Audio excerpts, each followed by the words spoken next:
필승, 안녕하세요. 반갑습니다. 원필승입니다. 자, 오늘은 저희가 어떤 걸 할 거냐면, 최근에 제가 유튜브 하면서 이제 위탁 판매에 관련된 질문들이 많이 쏟아지고 있습니다. 가장 많은 질문 중에 하나가 초보인데 대표님이 시키는 대로 했는데 매출이 잘 안 나온다.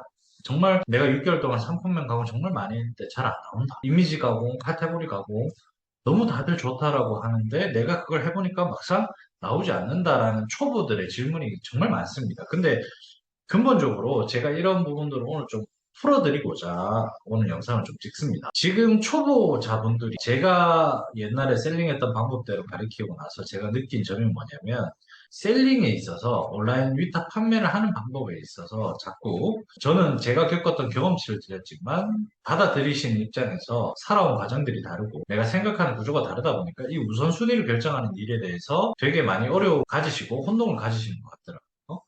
제가 느낀 결과는 결국은 본인들의 창업 아이템이고 작업을 설정하는 데 있어서 우선순위를 설정하는 데 있어서 많은 어려움을 겪는 것 같아요. 내가 이런 작업을 왜 해야 되고, 이거보다 이거를 우선순위를 둬야 되고, 어떤 작업을 많이 하는 게 내가 혼자서 할 수 있는 작업에 가장 필요하구나를 설계할 줄 아셔야 되는데, 그 부분이 되게 미흡한 대표님들이 너무너무 많이 있습니다. 왜냐하면 처음부터 이 유튜브라는 매체를 통해서 이 창업을 시작하려고 하는 사람이 많다 보니까 정보를 빨리 얻고 빨리 실행을 하는 거는 정말 우수한 실행력을 가졌다라고 판단할 수 있는데 그 반면에 결여된 부분이 그 안에서 내가 어떤 작업들이 왜 이 작업을 먼저 해야 되는지에 대한 우선순위가 그리고 그것들을 설계하는 그 수준이 여러분들이 많이 미흡한 것 같아서 제가 설명을 좀 드리고자 합니다.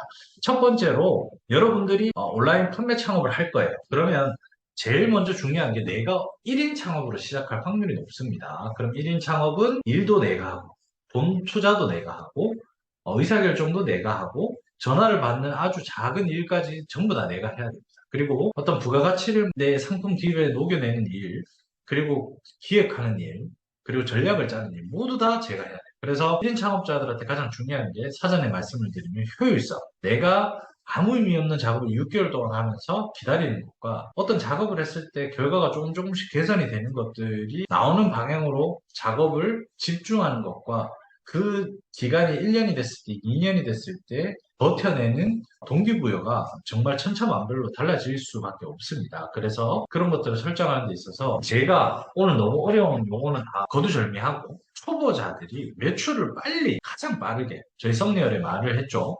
이 사고의 전환만 하고 방법만 다르겠어도 여러분들의 매출은 제가 약속드리는데 지금 하는 작업보다 5배에서 10배 정도는 빠르게 여러분들이 어떤 결과를 얻을 수 있습니다. 그래서 초보자, 이 방법을 평생 가져갈지 말아야 될지에 대한 방법은 여러분들이 선택하시면 되지만 초보일 때 내가 온라인 판매에 대한 기초 지식이나 경험이 전무할 때 이 방법을 통해서 위탁 판매를 시작을 하시고 선택을 하셔서 작업을 하시면 매출이나 수익성의 효과가 장담들이 있는데 한 5배에서 10배 정도는 빠르게 결과를 좀 보실 수가 있을 거라고 확신을 합니다. 자, 그 방법을 제가 오늘 간략하게 설명을 드리도록 하겠습니다. 화면을 보시고 저랑 같이 설명을 드릴게요. 자, 일단은 우리가 개념적으로 제가 설명을 드릴 때 여러분들의 아셔야 되는 부분이 있어요. 우리가 위탁 판매를 할 때 큰 틀에서 세부적으로 나누면 정말 무한에 가까운 방법이 있지만 큰 틀에서는 두 가지 방법입니다.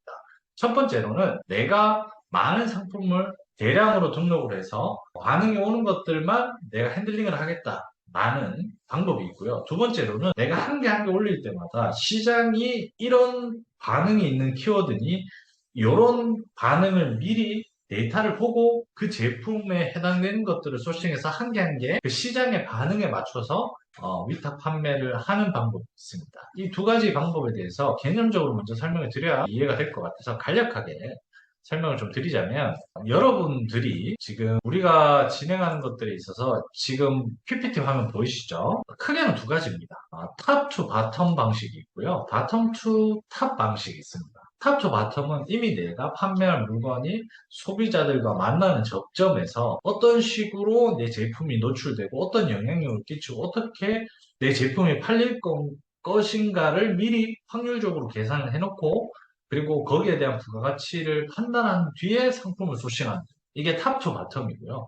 결국 소비자 화면에서의 가능성을 먼저 보고 그 가능성 있는 제품들을 소싱해서 끼워 넣어서 파는 방식이죠. 자, 이 방식은 쉽게 얘기해서 우리가 양치기 방식이라고 생각을 하면 됩니다. 양치기가 우리가 무분별하게 흩어져 있는 양들을 양치기가 내가 원하는 길로 양들을 몰죠. 그래서 그 길에 수렴이 되게끔 합니다. 마찬가지로 이 탑2 턴 방식의 모든 여러 가지 판매 방식이 있지만 이 모든 것들은 대부분 이 양치기 방식이라고 생각을 하면 되고 궁극적으로 우리 고객이 어느 곳에 모여 있고 이 어느 곳에 모여 있는 것들이 내 제품으로 유입이 돼서 결국 구매가 이루어지게끔 최소한의 설계를 하는 방식이 이제 탑 투 바텀 방식이고 그 분석의 포인트의 시작점은 고객의 트래픽 그리고 고객의 수요에서부터 출발하는 방식이 탑 투 바텀 방식.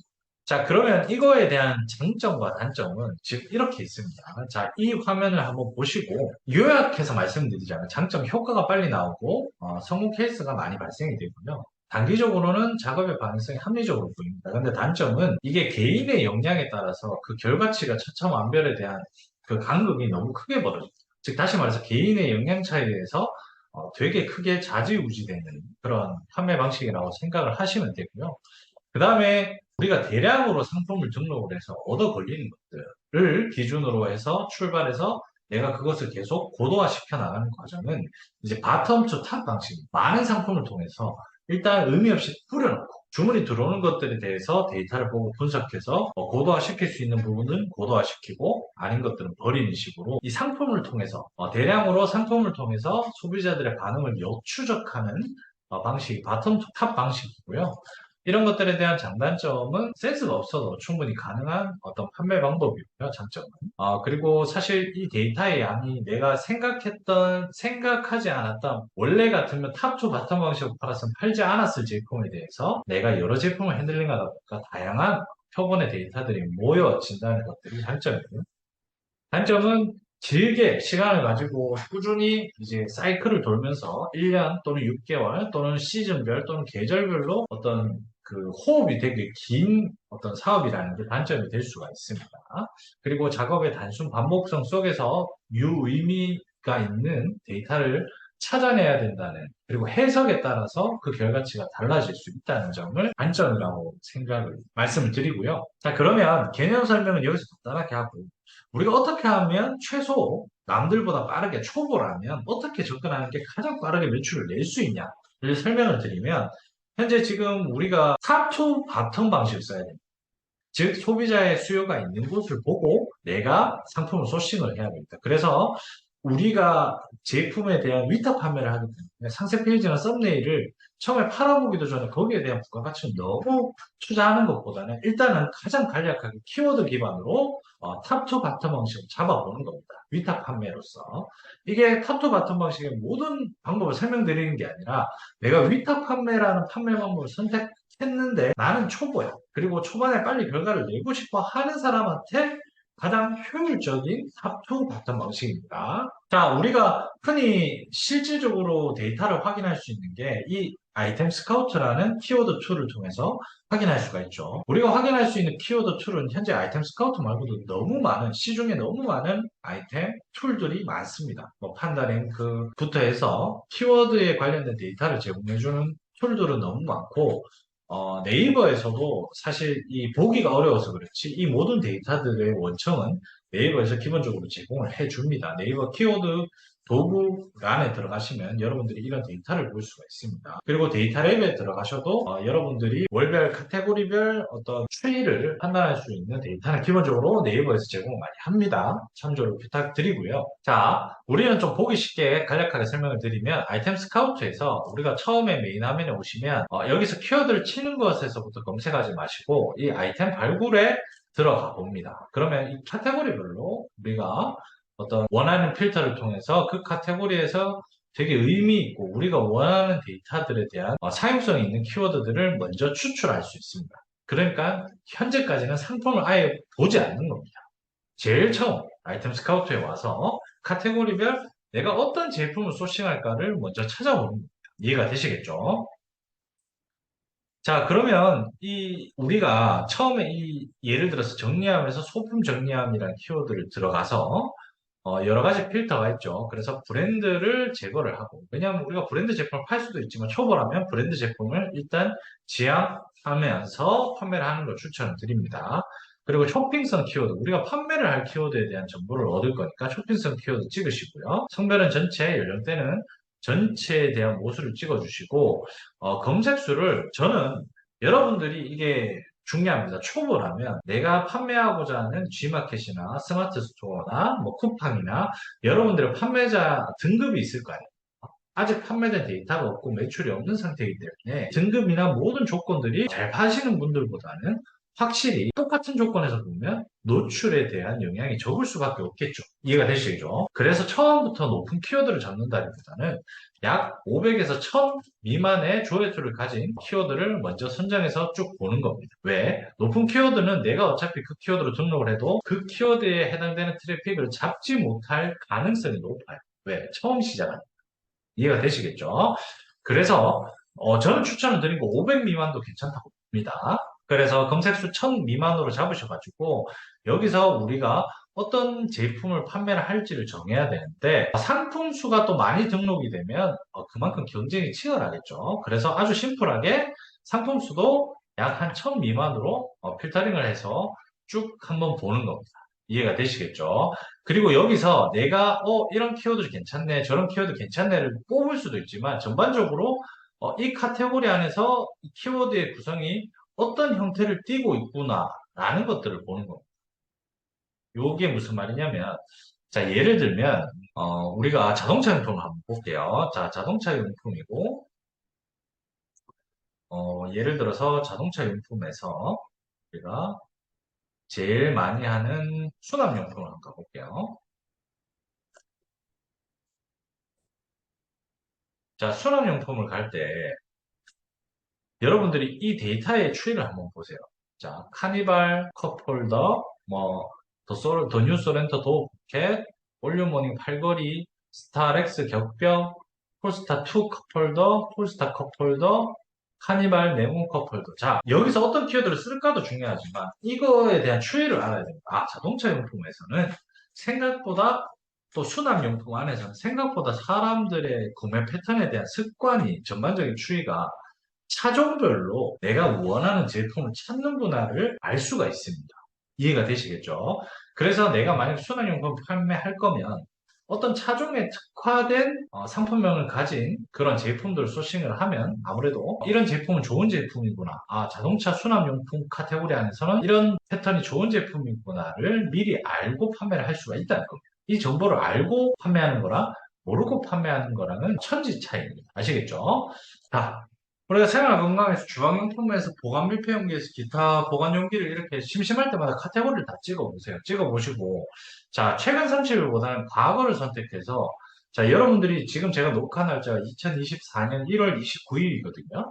자, 1월 29일 날 이 키워드를 보고 상품을 소싱할 거예요. 그러면 그것을 찾아서 상품을 등록하고 반응이 있는 거는 2월, 3월, 4월 달에 있겠죠, 주로. 그러면 과거를 선택해서 2024년의 데이터를 볼 수가 없으니까, 예측할 수 없으니까, 2023년의 2월부터 4월까지에 대한 과거의 추이를 우리는 유추하자고.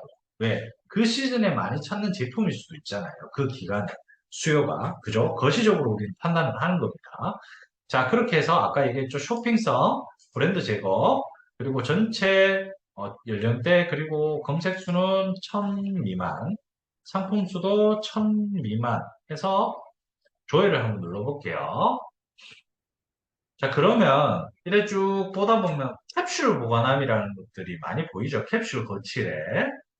어, 캡슐 보관함이나 캡슐 거치대가 총 검색 수가 한 500 미만에 떨어지는 것들이 되게 많고요. 그리고 상품 수도 1000 미만인 제품들이 많죠. 그러면 나는 이 캡슐 보관함을 쓸 수 있는 것들을 소싱하게 되는 겁니다. 이해가 되시겠습니까? 자, 그러면 캡슐 보관함 중에 한 개를 딱 보면, 이렇게 오픈형 캡슐 보관함이란 거는 경쟁 강도 이런 것들은 다 나쁘고 나쁠 수 있는데, 이 숫자에 너무 매몰되지 마십시오. 그냥 단순히 조회수나 상품 수만 보고 의사결정을 하시는 걸 추천드립니다. 사실 이 경쟁 강도보다 조회수나 상품 수로 내가 마켓 등급이 작을 때, 초보일 때는 이 상품 수나 조회수만으로 내가 분석해서 이렇게 탑투 바텀 방식으로 키워드를 추출해서 그 상품을 소싱해서 파는 게 여러분들한테 효과가 가장 빠르고 마진율을 가장 높게 볼 수 있는 것 중에 한 부분입니다. 남들은 많이 신경 쓰지 않는 키워드, term들을 수요는 있습니다. 그 수요에서 내가 먹을 수 있는 만큼만 먹으면서 성장한다는 개념을 가지셔야 돼요. 초반에는 어쩔 수 없어요. 아시겠죠? 그래서 이렇게 쭉 보다 보면 이 오픈형 캡슐 보관함을 쭉 보면 우리가 모양이 약간 이렇게 생겼죠. 그냥 이 캡슐, 커피 캡슐을 보관하는 통 같은 건데, 도매처에서 이제 찾을 때 여기서 하나의 센스가 뭐냐면, 자, 이것들에 대한 평균 가격이 우리가 보면 한 12,000원 정도 합니다. 그죠? 여기서 나오는 가격은. 그러면 우리가 이 제품을 네이버 쇼핑에서 보면 한 6,900원 선이네요. 최종적으로. 그냥 일반 통 같은 경우는. 그리고 플라스틱, 여기는 천으로 되어 보이죠? 자, 여기는 플라스틱으로 통으로 되어 있는 통 같은 수납통은 한 8,000원대, 14,000원대, 12,000원대 이렇게 형성이 되어 있고요. 그리고 이렇게 전문적으로 캡슐용으로 보관하는 형태의 물건들은 어떻습니까? 한 만 원대로 형성이 되어 있다고 보시면 되겠죠. 그리고 이렇게 오픈형으로 스토리지 박스 같이 철제 그물망으로 이렇게 되어 있는 것도 이쁘네요. 자, 이것도 만 원대, 만 원대, 만 원대로 형성이 되어 있네요. 자, 제가 이 말을 왜 드리냐면 여러분들은 자꾸 우리가 판매를 하잖아요. 그럼 제일 중요한 게 내가 이 키워드를 가지고 어떤 상품을 선택해서 이 키워드를 표현해서 결국 내가 스마트 스토어에 물건을 올린다라고 가정하면 그 제품이 내가 노린 키워드는 캡슐 보관함이잖아요. 그죠?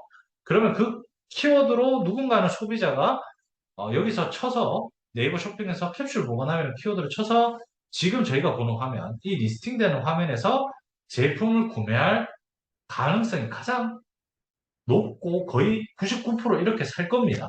그래서 다시 말씀드리면 저한테 주문이 들어오는, 저한테 돈을 쓰는, 저한테 매출이 잡히는 부분은 이 영역에서 소비자들의 의사결정으로 저한테 주문이 들어올 겁니다. 그러면 이 영역을 잘 보고 최적화를 시켜야 돼요. 대부분 이 화면은 보지 않고 어떻게 하냐? 그냥 여기서 놀고 소싱해서 등록해서 쏘고 마켓에 등록을 한 다음에 마켓에 실제로 그 키워드로 내가 노리는 키워드로 가격대가 얼마나 형성되는지 이런 걸 안 봐요. 안 보고 등록해놓고 주문 들어오길 기다려요. 이해가 되시겠습니까? 그러니까 소싱과 내가 작업하는 공간과 작업돼서 등록해서 판매가 되는 공간이 있는데 이 등록까지만 해놓고 다시 원점으로 돌아와서 소싱에만 또 눈을 돌려요. 근데 등록을 하기 전에 이 등록하고 나서 소비자들이 내 제품과 내가 올린 제품을 만나는 이 접점, 즉 어떤 마켓 플랫폼에서 키워드를 치고 리스팅 됐을 때 내 제품이 위치할 것 같은 예상적인 그 리스팅 화면에서 나는 자꾸 놀아야 돼요. 자꾸 그 화면에서 분석이 들어가야 됩니다. 왜? 결국 나는 그 영역에서 돈을 벌기 때문에. 이해가 되시겠죠?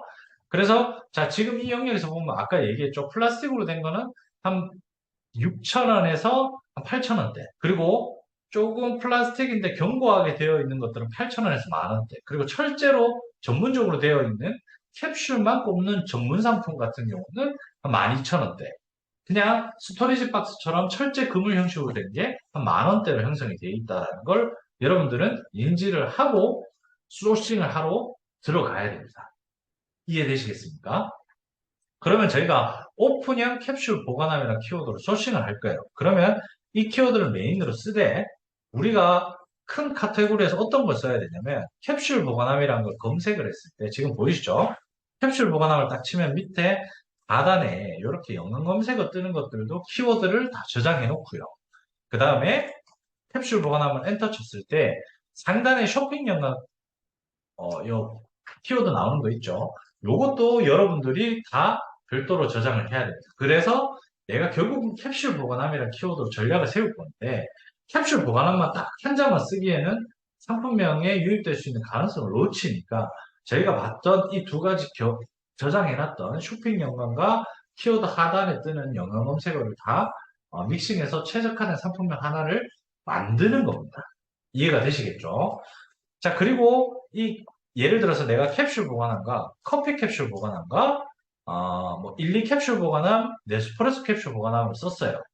그랬을 때 상품명 검사를 해서 중복 키워드에 걸리는지 안 걸리는지도 검사를 하셔야 되고요. 그것보다 더 중요한 게 뭐냐면 일단 그게 통과가 됐어. 중복에 이상이 없다라고 통과가 되면 이 키워드 네 가지에 대한 핵심 카테고리들, 대표 카테고리가 동일한지를 먼저 판단하셔야 됩니다. 그래서 내가 쓰는 조합에 네 가지 키워드를 썼다라고 하면 이 키워드, 이 키워드, 이 키워드, 이 키워드 각각 네이버 쇼핑에 쳤을 때 1페이지에 핵심적으로 뜨는 메인 키워드의 어, 그 카테고리가 다 일치한지 확인을 하시면 완벽한 상품명이 될 거고요. 자, 그러면 우리가 이 제품을 이 키워드로 소싱할 제품을 이제 찾아보는 거 이해가 되시겠죠? 자, 이 제품을 우리가 꼭 커피 캡슐을 올린 제품만 찾아야 될 거예요. 아니면 한 가지 팁이 들어갑니다. 자, 여기서 수납 한번 쳐볼게요. 자, 셀리어스라는 도매 사이트가 뭐 아시겠지만 제가 운영하는 도매 사이트죠. 여러 공급업체들이 이렇게 상품을 올렸어요. 자, 그러면 꼭 여기서 커피 캡슐이라는 용도로 올린 공급사의 제품만 그 키워드를 쓸 수 있을까요? 우리가 설정한 오픈형 캡슐 보관함이라는 키워드를 써서 등록해서 판매할 수 있을까요? 아니죠. 여기서 팁이죠. 자, 우린 키워드를 산정했어요. 그리고 어떤 제품이 어떤 판매 가격이 형성될지 알고 있어요. 자, 그 다음에 이제 소싱하러 도매 사이트에 들어갔어.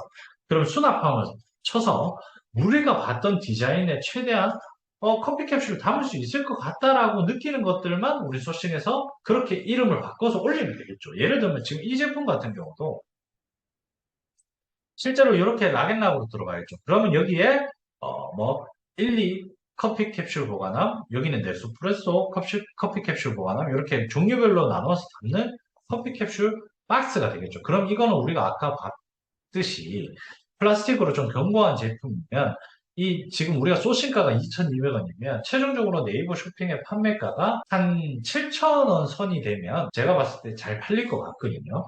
자, 이런 식으로 내가 팔릴 키워드와 공간에 대한 최적화된 가격, 판매 가격까지 설정해서 그런 용도로 나타내지 않는 제품들을 소싱하면서 상품명 가공해서 그런 가격으로 판매를 했을 때 여러분들이 효과도 가장 빠르고 마진도 가장 많이 남는다는 거.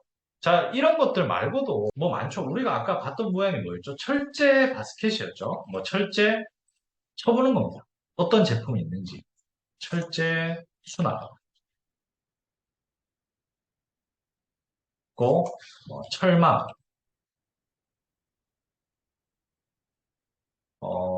예를 들면 뭐 이런 것들도 철망 선반인데 이런 건 좀 그렇겠네요. 그죠?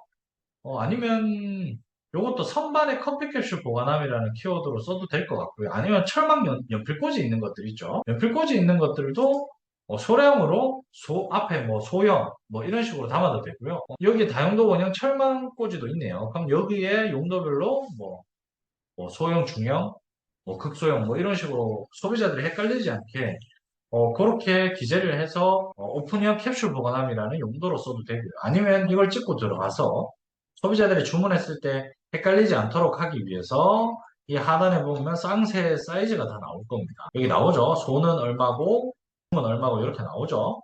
그러면 이 사이즈의 표기를 상품명 제일 끝단에다 해주는 겁니다. 예를 들어서 내가 상품명을 소형, 오픈형 캡슐 보관함, 커피 캡슐 보관함이라고 짓고 제일 끝에 사이즈를 23.5cm 곱하기 뭐 27, 뭐 이런 식으로 여러분들이 기재를 해놓으면 아무래도 소비자들 입장에서 좀 덜 헷갈리지 않을까라고 생각을 합니다. 자, 이런 식으로 소싱하는 게 굉장히 중요합니다. 아시겠죠? 오늘은 가장 빠르게 소싱해서 여러분들 위탁 판매할 때 효과가 가장 확실하고 가장 빠르고 수익성이 가장 좋게 날 수밖에 없는 판매 방법을 알아봤습니다. 정리를 하자면 첫 번째로 내가 원하는 정도의 키워드, 즉 조회수는 한 얼마 정도, 그리고 전체 그 키워드로 등록된 상품 수는 한 몇 정도를 여러분들이 정하십니다. 초보라면 500 미만 또는 1000 미만의 조회수나 상품 수가 적당하다고 생각이 듭니다. 그렇게 소싱을 해서 원하는 키워드를 가져오고 나서 제품을 내가 판매할 G마켓에 올릴 거다라고 하면 G마켓에 쳐보시고요. 뭐 네이버 내가 스마트 스토어에 올릴 거다라고 하면 네이버 쇼핑에서 그 키워드를 쳐서 전반적으로 어떤 모양의 어떤 제품이 그 키워드에서 어떤 가격대를 형성하고 있는지 한번 확인하시고 그 다음에 내가 도매처에 가서 꼭 그 제품명으로 만들어진 상품이 아니더라도 머리를 좀 써서 이런 모양이면 이런 키워드로 찾으면 좀 몇 개가 있겠네라고 하는 것들로 도매처에서 상품을 찾아서 소싱을 한 다음에 키워드는 내가 그 탑 투 바텀 방식, 내가 찾은 키워드를 입혀서 요 덩어리를 내가 올릴 판로에 적절한 가격대에 맞춰서 업로드를 하는 겁니다. 자, 이런 식으로 상품을 올리다 보면 여러분들이 초보일 때도 반응이 빨리 올 겁니다. 왜? 우리가 노리는 키워드는 대형 키워드가 아니고 우리가 올리는 상품은 에이, 얻어 걸려라. 막 뿌리는 상품이 아니라 정확하게 내가 노릴 수 있는 정도의 제품의 키워드들만 추려서 지금 판매를 하기 때문에 이 상품군들이 이렇게 등록된 상품군들이 많아질수록 여러분들의 주문이 들어올 확률은 많아질 수밖에 없는 가장 합리적이고 빠른 방법이 될 수가 있습니다. 아시겠죠? 자, 여러분들 이 화면 영상을 좀 보시고 많이 따라해 보시고 여러분들도 초보들도 위탁 판매에서 충분히 빠른 성과를 낼 수 있도록 추가적으로 궁금한 것들은 댓글에 남겨주시면 저희가 또 답변을 드리도록 하겠습니다. 자, 이상입니다. 끝까지 화이팅 하십시오. 필수!